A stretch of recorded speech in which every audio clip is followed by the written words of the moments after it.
اللہ بیٹوں کا باپ بھی سب کو بنا, اس سے نسل چلتی ہے, لیکن بیٹوں کے باپ کو برکت کے تعویذ کی ضرورت پڑ سکتی ہے. بیٹی ہونا وہ فضیلت ہے کہ جب تک بیٹی گھر میں تب تک رحمت کے فرشتے گھر میں رہتے ہیں.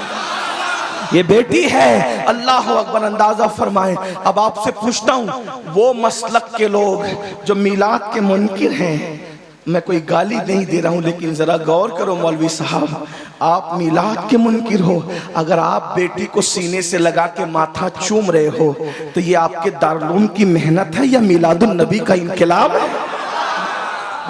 کیا اگر دوسرے کسی مذہب کا انسان, اگر کسی دوسرے مذہب کا انسان اپنی بیٹی کو اپنے سینے سے لگا کر کے, لوگ کہتے ہیں کہ ہم مرد کے لیے کیا کہتے ہیں, ہی کہتے ہیں, اور عورت کے لیے کیا کہتے ہیں, شی کہتے ہیں. اس کا مطلب اسپیلنگ بڑھ گئی نا, تو مطلب ہم عورتوں کو بڑا ہوا مانتے. میں نے کہا ہاں, آپ نے تو زندہ دفن کیا تھا. یہ ہی اور شی میں اگر آپ ایک لفظ بڑھا کر عورت کی عزت کا اظہار کرتے ہیں تو یہ صرف آمنہ کے لال کی آمد کا صدقہ ہے, میلاد النبی کا صدقہ ہے. آج جو بیٹیاں پوری دنیا میں جا کے تحقیق کر لو, مشرق سے لے کے مغرب تک, اگر آج بیٹی جل نہیں رہی ہے, اگر آج بیٹی دفن نہیں ہو رہی ہے, اگر آج بیٹی کی ذلت نہیں ہے, اگر آج بیٹیاں عزت پا رہی ہے, اس کا ایک ہی سبب ہے, میلاد مصطفیٰ صلی اللہ علیہ وسلم. میلاد مصطفیٰ صلی اللہ علیہ وسلم, یہ میلاد کی محفل ہے, یہ میلاد کی برکت ہے. بیٹیوں کو عزت ملی, میلاد کی برکت ہے. بیواؤں کو عزت ملی, میلاد کی برکت ہے. یتیموں کو عزت ملی. میرے آقا علیہ السلام کے پیارے دیوانوں, حضور کیوں تشریف لائے؟ حضور کے آنے سے پہلے حالات یہ تھے, حضور پیغمبر انقلاب بن کر آئے. ہمارے نبی پیغمبر انقلاب ہے. بات ختم کر رہا ہوں سمیٹتے, پیغمبر انقلاب ہے ہمارے آقا. وہ کیسے؟ حضور کے آنے سے پہلے بیٹیاں دفن ہوتی, توجہ کریں, میں اب سمیٹنے لگا ہوں. بیٹی, حضور کے آنے سے پہلے بیٹیاں دفن ہوتی تھی, حضور کے آنے کے بعد بیٹیوں سے پیار ہو رہا ہے. یہ انقلاب. اور کتنی مدت میں؟ صرف 23 سال کی مدت, صرف 23 سال کی مدت. حضور کے آنے سے پہلے بیٹیاں دفن ہو رہی ہیں. 23 سال کی قلیل مدت میں حضور نے اتنی محنت کی لوگوں پر کہ وہ لوگ جو اپنے ہاتھوں سے اپنی بیٹی کو دفن کرتے تھے, جب ایک جنگ کے موقع پر یتیم بچیاں مسجد نبوی میں لائی گئی کہ یہ یتیم بچیاں ہیں, تو اس وقت صحابہ یہ کہتے تھے مجھے 4 چاہیے, مجھے 5 چاہیے, مجھے 6 چاہیے. یہ منظر دیکھ کر کے لوگ رو رہے تھے. کہاں اپنے ہاتھوں سے بیٹیاں دفن کرتے تھے, اور حضور کی صحبت کا اثر کیا ہے, اب دوسروں کی یتیم بچیوں کو پرورش کرنے کے لیے دوسرے سے جھگڑا کرنے کے لیے تیار ہے. اور آقا نے بیٹی اور یتیم کی شان کیا بیان کی پتہ ہے؟ ایک راستے سے حضور تشریف لے جا رہے تھے, کیا دیکھا کہ وہاں سے نور نکل رہے, گھر سے نور نکل رہے, نور نکل رہے. صحابہ کرام کو وہ نظر دے دی تھی حضور نے کہ نور نکلتا ہوا دیکھ لیتے تھے. عرض کی یا رسول اللہ, اس گھر سے نور نکل رہا ہے. آقا فرماتے ہیں جا کے تحقیق کر لو, اس گھر میں 2 ہی کام ہو رہے ہوں گے, یا تو کسی یتیم کی پرورش ہو رہی ہوگی, یا تو آج اس کے گھر میں بیٹی پیدا ہوئی ہوگی. اندازہ فرمائے, یہ بیٹی کی شان ہے. اس لیے میں آج بھی آپ سے کہتا ہوں, بیٹی کو برا مت سمجھو, بیٹی کو منحوس مت جانو, بیٹی کو برا مت جانو. آج کل لوگ بیٹی کو بوجھ سمجھتے ہیں, آج کل لوگ بیٹی کو برا سمجھتے ہیں. لیکن ایک بات آگے بڑھنے سے پہلے کہہ دوں, بلکہ بہنیں موجود ہوں تو یہ بھی کہہ دوں, آج دنیا اتنی ظالم ہو گئی, پھر سے ظالم ہو گئی. حضور کی آمد سے پہلے لوگ بیٹی کو زندہ دفن کرتے تھے, مگر اتنا تو حق دیتے تھے کہ وہ پیدا ہو جائے. توجہ کرنا, اتنا تو حق دیتے تھے کہ وہ پیدا ہو جائے, پیدا ہو. آج کے ترقی یافتہ دور میں جب اس ظالم معاشرے کو پتا چلتا ہے کہ پیٹ میں بیٹی ہے, تو ڈاکٹر کو رشوت دے کر اور زیادہ پیسے دے کر پٹا پھسلا کر ماں کے پیٹ میں ہی اس بچی کو قتل کر دیتے, چمچوں سے, چھریوں سے. مکے کے کافر بیٹی کو کم سے کم قبر میں تو دفن کرتے تھے, لیکن آج کے ظالم ٹکڑے ٹکڑے کر کے گٹروں میں بہا دیتے ہیں. اپنی اولاد کو پیٹ سے گرانے والوں, اولاد کے قاتلوں, سن لو, اللہ کے رسول نے فرمایا تم پر جنت کی خوشبو بھی حرام ہے. جو ماں کے پیٹ سے بچوں کو گراتے ہیں غربت کے خوف سے, جہیز کے خوف سے, شادی کی مہنگائی کی بنیاد پر, آقا ارشاد فرماتے ہیں کہ یہ بچے جن کو ماں کے پیٹ سے گرایا جا رہا ہے, قیامت کے دن بغیر سر کے اٹھیں گے اور اللہ کی عدالت میں عرض کریں گے مولا ان ماں باپ سے ظالم سے پوچھ کہ ہم نے کیا غلطی کی تھی جس کی سزا دی گئی کہ ہمیں دنیا میں آنے سے پہلے قتل کر دیا گیا. بچے چند وجوہات کی بنیاد پہ قتل ہو رہے ہیں. نمبر 1، یا تو بیٹیاں اس لیے قتل ہو رہی ہیں کہ شادی کیسے کریں گے.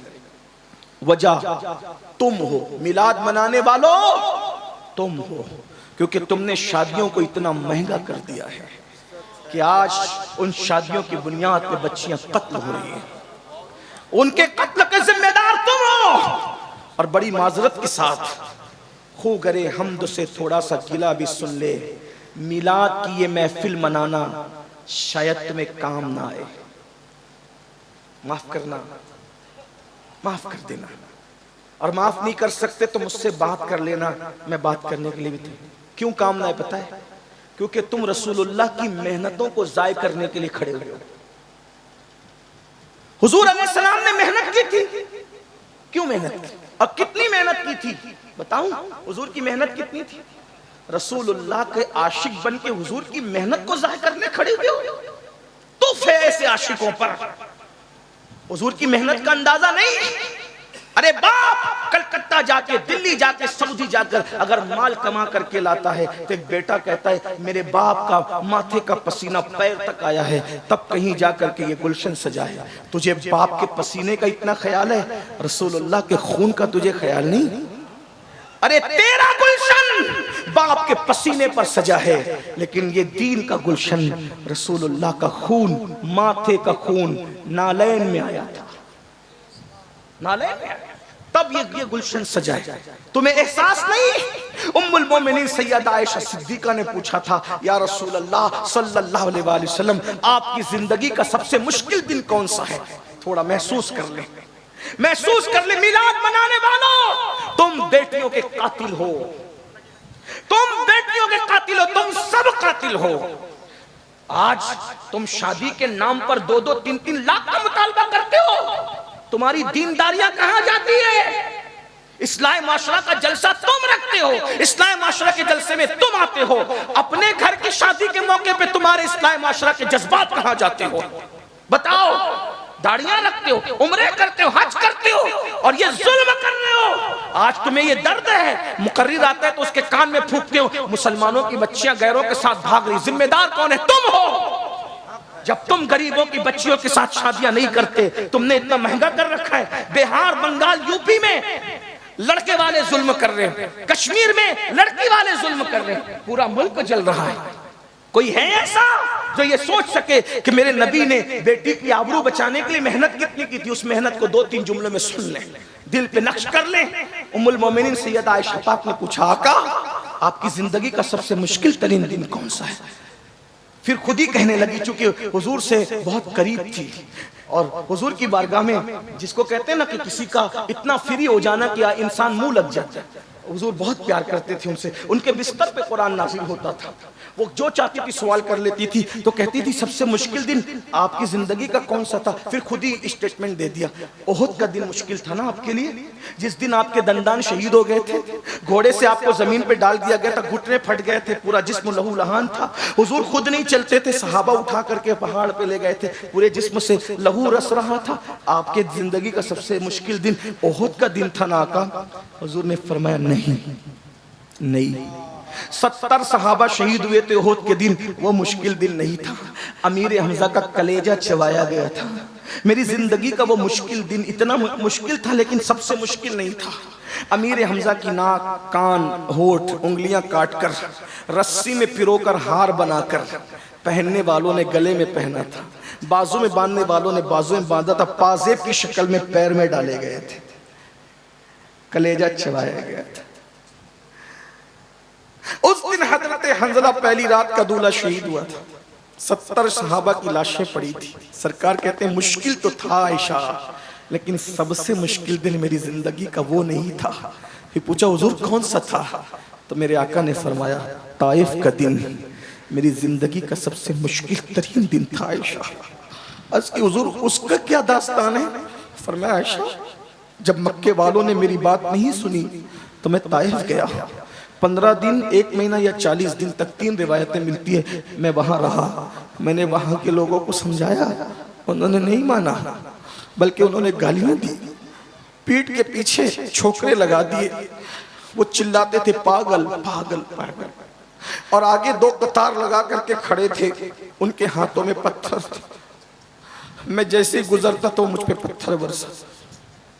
آج ہم لوگ جب تقریر کرنے جاتے ہیں، نعت پڑھنے جاتے ہیں، دین کی خدمت کرنے جاتے ہیں، تو یہ احساس تڑپاتا ہے، غلاموں کے لیے پھول برس رہے، بلکہ غلام بھی نہیں، ڈائریکٹ غلام در غلام در غلام در غلام، بلکہ ان کے در کے سگانے بے ہنر، ان پہ پھول برس رہے ہیں، نذرانے دیے جا رہے، اچھے سے اچھا کھانا کھلایا جا رہا ہے، اور اس کے بعد جب نکلتے تو ہاتھ جوڑ کے میزبان کہتا ہے حضرت کوئی غلطی ہو تو معاف کر دیں۔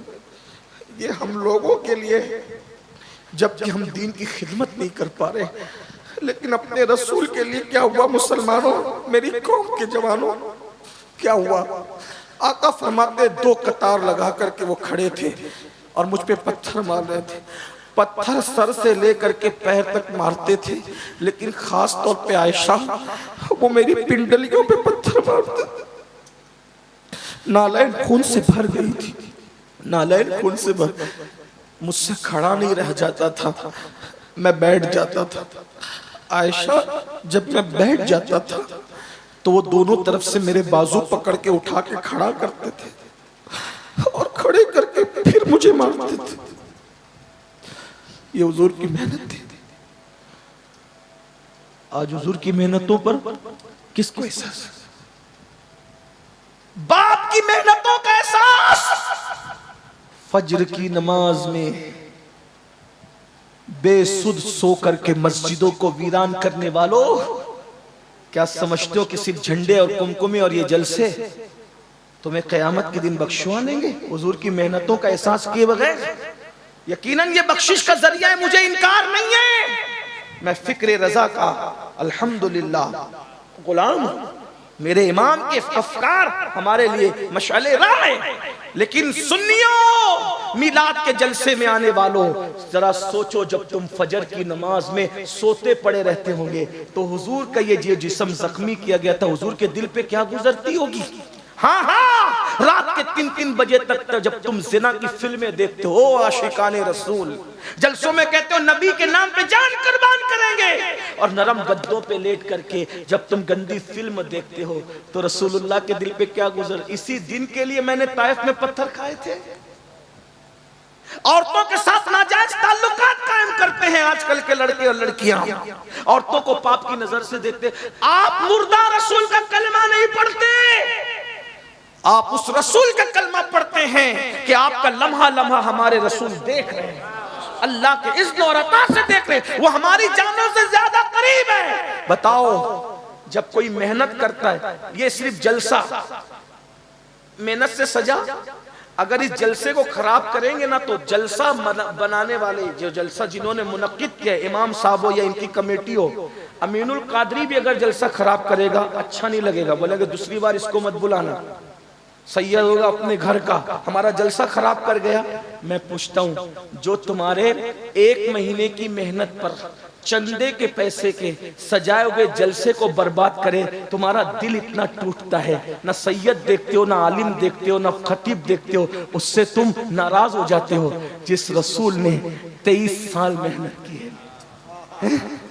رسول اللہ کی محنت اگر ہم محسوس نہ کریں کون محسوس؟ حضور کا خون پیشانی کا نالین میں آیا، جب حضور کو پتھر مارے جاتے تھے، پٹی باندھنے کے لیے زخموں پہ کپڑا بھی نہیں تھا، ام المومنین سیدہ خدیجہ اپنا دوپٹہ پھاڑ کر کے سر پہ اور زخموں پہ باندھ دی۔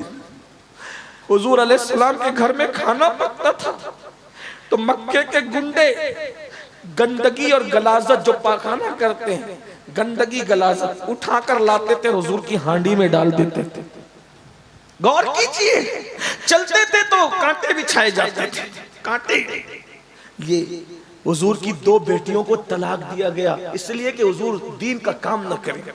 3 سال تک کے گھاٹی میں پورے خاندان کو قید کر دیا گیا۔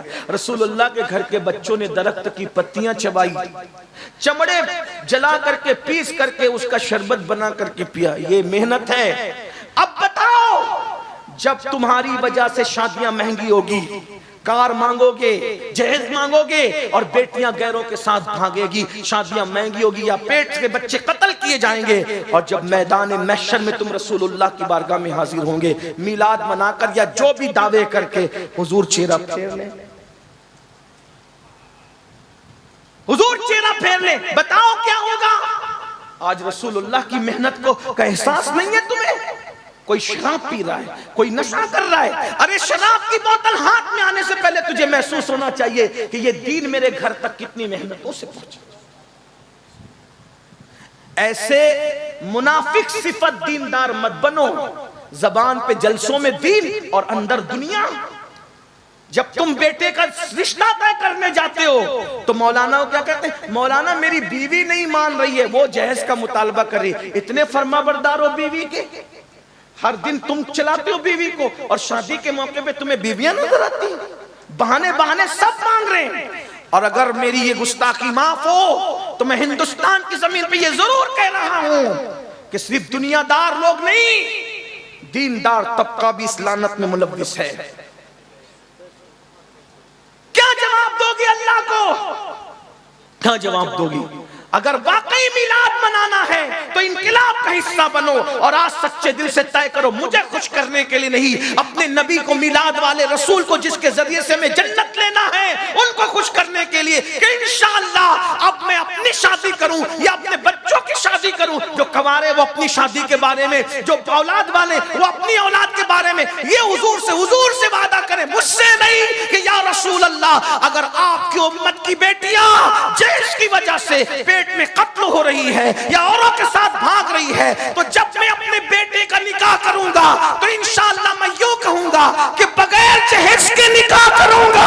اگر میرا سمدھی دینا بھی چاہے گا تو میں کہوں گا جا کسی اور موقع سے دے دینا، لیکن جہیز کا خاتمہ کروں گا، اور اللہ اکبر بغیر جہیز کی شادی کر کے دنیا کو بتاؤں گا کہ نبی کے نام پہ جان دینا بھی جانتے ہیں اور بدعت کا خاتمہ کرنا بھی جانتے ہیں۔ اگر یہ ہو گیا انقلاب آئے گا، تبدیلی آئے گی۔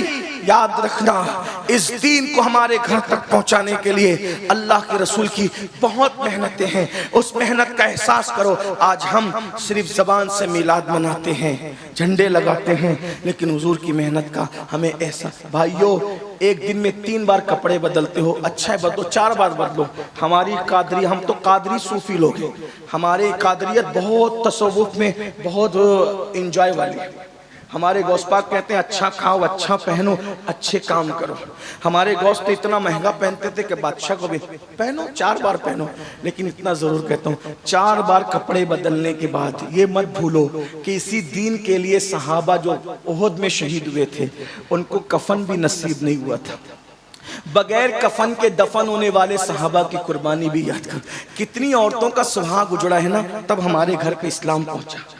کتنے بچے یتیم ہوئے تب ہمارے گھر پہ اسلام پہنچا۔ کتنی جانیں گئی تب ہمارے گھر پہ اسلام پہنچا۔ اب بتاؤ ہم نے اپنے بچے کو ڈاکٹر بنانا چاہا، انجینئر بنانا چاہا، ٹیچر بنانا چاہا، سب بنایا، بناؤ بالکل بناؤ۔ کیا آپ نے اپنے بچے کو مسلمان بھی بنایا؟ بتاؤ۔ ٹیوشن کے لیے جگاتے ہو، اسکول جانے کے لیے صبح 5 بجے جگاتے ہو، کبھی اپنے بچوں کو نماز کے لیے بھی جگایا؟ بہت معذرت کے ساتھ، جو رسول کہیں کہ نماز میری آنکھوں کی ٹھنڈک ہے، نماز پڑھتے ہو؟ نہیں۔ جلسے میں آئیں 3 گھنٹہ بیٹھیں گے، 5 گھنٹہ بیٹھیں گے، کتنے لوگ عشاء پڑھ کے ہاتھ مت اٹھانا، ذلیل کرنا مقصد نہیں، حضور کی امتی ہو، ہم سے بہتر ہوا، آپ کی حرمت کو کعبے سے افضل قرار دیا گیا ہے، لیکن اتنا پوچھتا ہوں عشاء کتنے پڑھ کے آئیں اور جا کے فجر کتنے پڑھیں گے؟ بہت معذرت کے ساتھ عرض کروں، جو جلسہ کرتے ہیں نا وہ بھی اللہ ماشاءاللہ نماز نہیں پڑھتے۔ جلسے کی مصروفیت میں یہ مغرب بھی چھوڑتے ہیں، عصر بھی چھوڑتے ہیں، عشاء بھی چھوڑتے ہیں۔ کروڑوں جلسے ایک پلڑے میں رکھا جائے اور ایک سجدہ فرض ایک پلڑے میں رکھا جائے، کروڑوں جلسے اس سجدے کا بدل نہیں ہو سکتے۔ آپ کیا سوچ رہے ہو نماز چھوڑ دوں گا میلاد کے ذریعے بخش دیا جاؤں؟ بھائیو ہمارے یہاں میلاد فرض نہیں ہے، علماء موجود ہیں، نفل ہے، مستحب ہے زیادہ سے زیادہ، حضور سے محبت کا اظہار ہے، میں منع نہیں کر رہا ہوں، الحمدللہ میلاد پر میری تقریریں موجود ہیں۔ ہم کہتے ہیں جو میلاد منانے سے منع کرتے ہیں ان کے دل سیاہ ہو گئے، ہم ان سے مقابلہ کر رہے ہیں، لیکن آپ سے کہتا ہوں میلاد مناؤ گے نفل مستحب کر کے اور فجر چھوڑ دو گے، نمازیں چھوڑ دو گے، پھر سوچو کہ حضور بخشوا لیں گے۔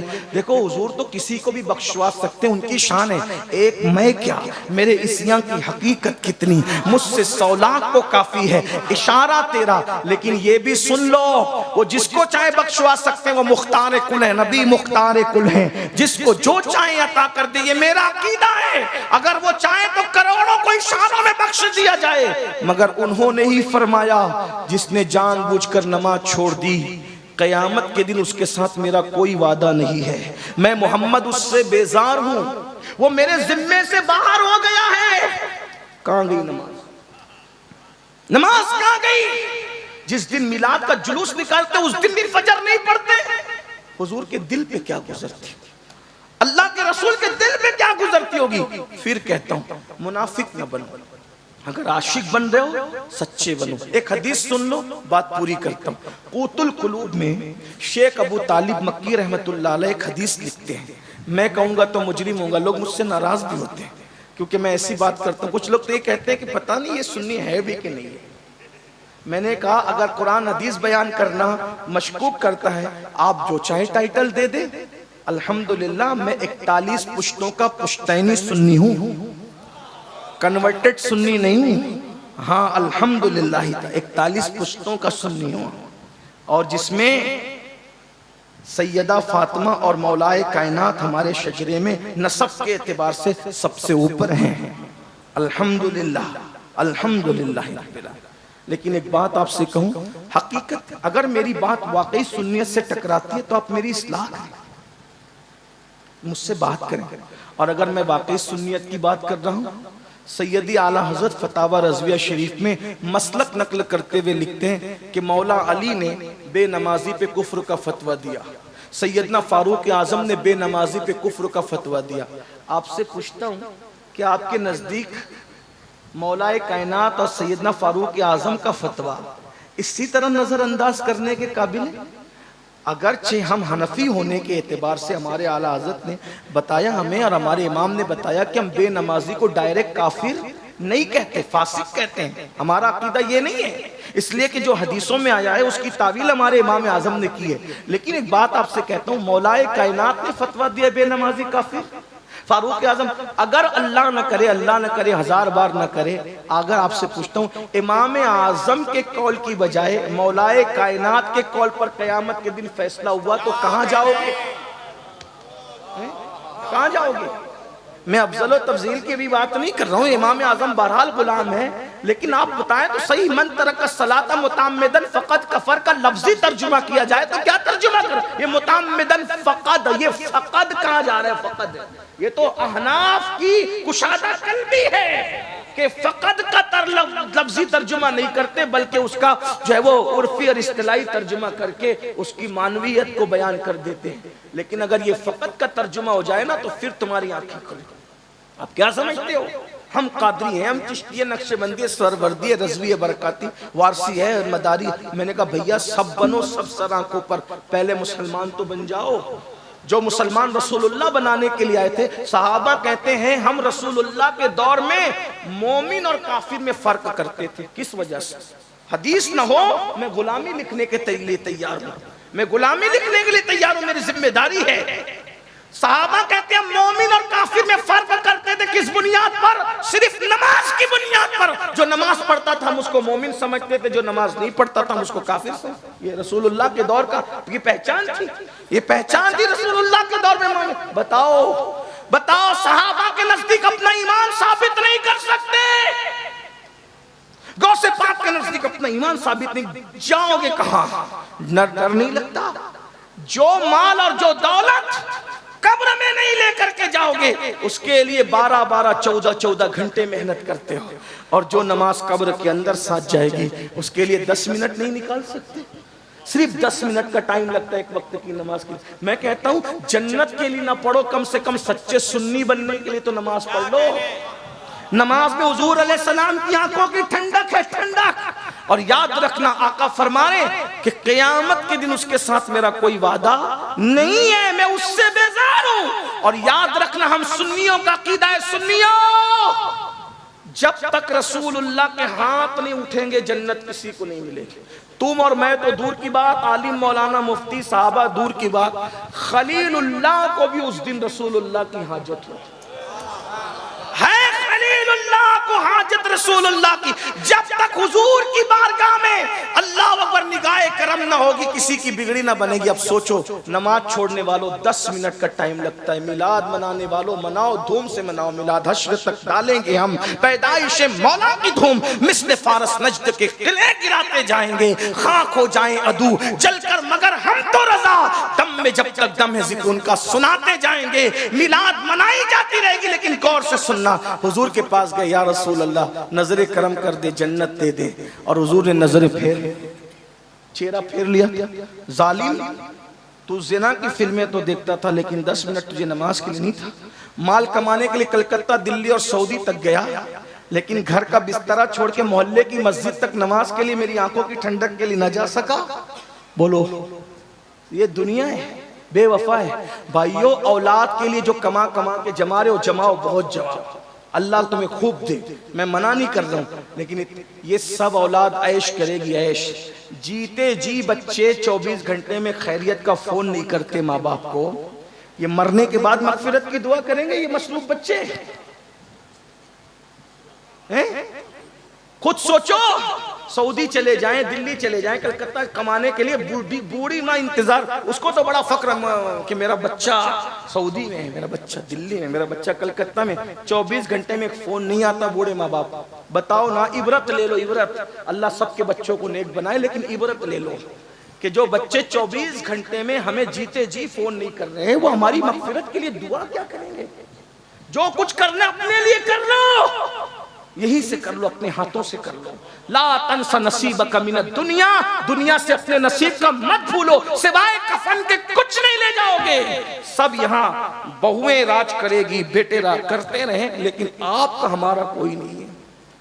قبر میں کیڑے چلیں گے، ان موٹے موٹے نرم نرم خوبصورت جسموں میں کیڑے چلیں گے. بہت گھمنڈ ہے نا اپنے نسب پر، اپنے جسم پر، اپنی دولت. کیڑے چلیں گے. میں کوئی بد دعا کے طور پہ نہیں کہہ رہا ہوں، حقیقت ہے. ایسے کیڑے کہ ہڈیاں بھی چاٹ جائیں گے کیڑے، کیونکہ حضور سے وفا نہیں کی، نماز نہیں پڑھی، حضور کی بات نہیں مانی، صرف زبان سے دعوے کرتے رہے. مگر ہاں اگر کوئی سچا رسول اللہ کا وفادار ہے، کیڑا چلنا تو دور کی بات، انشاءاللہ اس کا کفن بھی میلا نہیں ہوگا.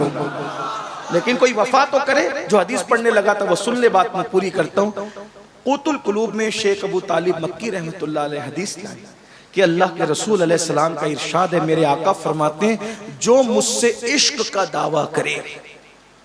ہم سب عاشق لوگ ہیں نا، عشق کا دعویٰ. آقا فرماتے ہیں جو مجھ سے عشق کا دعویٰ کرے اور پوری رات سوتا رہے، میں محمد اعلان کرتا ہوں کہ وہ جھوٹا ہے، جھوٹا. جو رات بھر سوئے عشق کا دعویٰ کر کے وہ جھوٹا ہے. تو جو فجر میں بھی سوتا رہے صبح کے وقت، وہ کتنا بڑا جھوٹا ہوگا. اس کا مطلب جو عاشق لوگ ہیں نا وہ راتوں کو سوتے نہیں ہیں. عشق ہو جائے تو درود پڑھتے جگیں گے، نفل پڑھتے جگیں گے. دیکھا اس عاشق کو جو ماں کے پیٹ سے ولی پیدا ہوا تھا لیکن 40 سال تک عشاء کے وضو سے فجر کی نماز پڑھی. غوث پاک کو جانتے ہو کہ نہیں جانتے؟ انہیں کیا ضرورت تھی؟ ماں کے پیٹ سے ولی پیدا ہوئے تھے. لیکن عشق جتنا زیادہ ہوتا ہے آدمی عبادت اتنی ہی زیادہ کرنے لگتا ہے. ہم کیسے عاشق ہے کہ 3 دن تک پاک بھی نہیں رہتے، کھڑے ہو کے پیشاب کرتے ہیں. ہم کیسے عاشق ہے کہ ہفتے پر مسجد جانے کی توفیق بھی نہیں ہوتی. ایک جملہ کہہ دوں، برا نہ مانو تو، جو عشق تمہیں گھر سے نکال کے مسجد تک نہیں لے جاتا، اتنا کمزور ہے تمہارا عشق. تو جو عشق اتنا کمزور ہو جو گھر سے مسجد تک نہ لے جا سکے، وہ عشق تمہیں کبھی جنت تک نہیں لے جا سکتا. عشق تو وہ ہے جس نے حنظلہ کو پہلی رات کی دلہن چھڑوا کر احد کے میدان تک لایا تھا. عشق تو وہ ہے جس نے امام حسین کو مدینے کا آرام چھڑوا کر کربلا تک لایا تھا. عشق تو وہ ہے جس نے حمزہ کو اتنا حوصلہ دیا تھا کہ کلیجہ چبوا کر بھی مسکرا رہے تھے. عشق یہ ہے. یہ عشق والے مزے لے رہے ہوں گے اور ہم جیسے جو صرف دعویٰ کر رہے ہیں دعوے میں رہ جائیں گے. دعا کرو اللہ میں سچا عاشق بنائے. عہد کرو. بولو کرتے ہو عہد؟ آج سے نماز چھوٹے گی؟ بولو آج سے نماز چھوٹے گی نہیں. کتنے لوگ اللہ کے رسول کو گواہ بنانے کے لیے ہاتھ اٹھا کر وعدہ کرتے ہیں انشاءاللہ 5 وقت کی پڑھیں گے؟ حضور کے نام پہ بتاؤ کتنے ہاتھ اٹھاتے ہیں؟ ہاں ماشاءاللہ اٹھا کے رکھیں حضور گواہ ہو جائے. ذرا ہم بھی تو دیکھیں. ہم دیکھیں نہ دیکھیں لیکن مدینے کی سرکار دیکھ رہے ہیں. اٹھائیں. بولو وعدہ کرتے ہو؟ اے اللہ وعدہ کرنا تیرے محبوب کے نام پہ ان کا کام ہے. اس وعدے کی لاج رکھنا تیرے کرم پر ہے. اللہ سب کو نواز. دوسرا تھوڑا مشکل وعدہ. کتنے وہ غیر شادی شدہ لڑکے ہیں جو وعدہ کرتے ہیں کہ بغیر جہیز کے شادی کروں گا؟ ہائے ہائے ہاں سبحان. اٹھا کے رکھیں. یہ میلاد انقلاب کا نام ہے. لیکن بولو ابا کے کہنے پر تو پھر مجبور نہیں ہو جاؤ گے. ماں باپ کی وہی بات ماننا جو شریعت کے مطابق ہو اور جو شریعت کے خلاف وہ ہاتھ جوڑ کے کہنا کہ آپ کہہ رہے ہیں لے, نبی کہہ رہے ہیں مت لے. میں باپ کی نہیں اس وقت رسول پاک کی مانوں گا. ان سے لڑنا بھی مت, ان کو جھڑکنا بھی مت, مگر قدم پکڑ کے کہہ دینا کہ آج آپ کی نہیں آج حضور کی مانیں گے کیونکہ حضور حضور ہے. ارے جب باپ چھوڑ کے قیامت میں بھاگے گا تو اس وقت آمینہ کلال کہے گا نا ادھر ادھر ادھر ادھر. میرے امام کہتے ہیں ماں جب اکلوتے کو چھوڑے آ کہہ کے بلاتے یہ ہیں. باپ جہاں بیٹے سے بھاگے لطف وہاں فرماتے یہ ہیں. بندے کو مرکز میں تھپک کر میٹھی نیند سلاتے یہ ہیں. ٹھنڈا ٹھنڈا پینا میٹھا میٹھا, ٹھنڈا ٹھنڈا میٹھا میٹھا پیتے ہمیں پلاتے یہ ہیں. قصر دنا تک کس کی رسائی جاتے یہ ہیں آتے یہ جاتے یہ ہیں آتے یہ. قید و رضا سے خوش ہو خوش رہے مزدہ رضا کا سناتے یہ ہیں. ابھی جوانوں نے ہاتھ اٹھائے, ذرا اٹھائیں تو ایک بار. ہائے بھولیں گے تو نہیں. جو غیر شادی شدہ ممبر پر ہے ذرا ان کی بھی ذمہ داری ہے. ان میں سے کون وعدہ کرتا ہے ذرا اٹھائیں. ممبر والے بھی حضور کی امت سے الگ نہیں ہیں. تھوڑا گستاخی معاف کر دیں. سب شادی کچھ ہے غیر شادی شدہ. اچھا اب شادی شدہ لوگوں کا امتحان ہے. اپنے بچوں کی پوتوں کی جب شادی کریں گے تو کتنے ایسے لوگ ہیں جو حضور کی امت کی بیٹیوں کی آبرو بچانے کے لیے بغیر جہیز کے شادی کریں گے؟ اچھا اٹھا کے رکھیں. یہی بات ہے. اللہ سب کو سلامت رکھے, خوش رکھے, آباد رکھے. میلاد کا جشن ہوتا رہے. نثار تیری چہل پہل پر ہزاروں عید ربیع الاول سوائے ابلیس کے جہاں میں سبھی تو خوشیاں منا رہے ہیں. اللہ ہم سب کو توفیق دے. گفتگو کے درمیان اگر کوئی غلطی ہو تو اللہ تعالیٰ معاف کر دے. استغفر اللہ ربی من کل ذنب واتوب الیہ. ایک گزارش, جانا نہیں. اگر حاجت ہے تو الگ بات ہے, لیکن اگر حاجت نہیں ہے تو جانا نہیں. کیونکہ ابھی آپ کے سامنے ہمارے عزیز شاعر اسلام دلبر شاہی صاحب اور بھی حمزہ صاحب کو ہی نہیں اور بھی جو شعراء ہیں ان کو سنے پھر جائیں. مجھے بھی جب تک توفیق ہوگی میں بیٹھا رہوں گا, آپ بھی بیٹھے رہیں. اگر حاجت ہے تو حاجت سے فارغ ان کی الگ بات ہے. چلے آج ناظم صاحب کی ذمہ داری دلبر بھائی کے لیے میں پوری کرتا ہوں. دلبر بھائی کو نعرہ لگائیں عاشق رسول کے. نعرہ تکبیر, نعرہ رسالت, مداحان رسول. ایک بات بتاؤں, میں نبی کی نعت پڑھنے والوں سے بہت پیار کرتا ہوں. اس کی وجہ بتاؤں, جب حضور کی بارگاہ میں حسان نعت پڑھتے تھے نا تو حضور خود زمین پہ بیٹھتے تھے اور حسان کو منبر پہ کھڑا کرتے. ہاں لیکن بس میں اتنا چاہتا ہوں کہ میرے جو نعت خواں لوگ ہیں نا وہ نعت پڑھنے کے لیے جب جلسے میں آئے نا تو نذرانہ طے کیے بغیر آیا کریں, تو یہ اچھی بات ہوگی. حالانکہ مجھے امید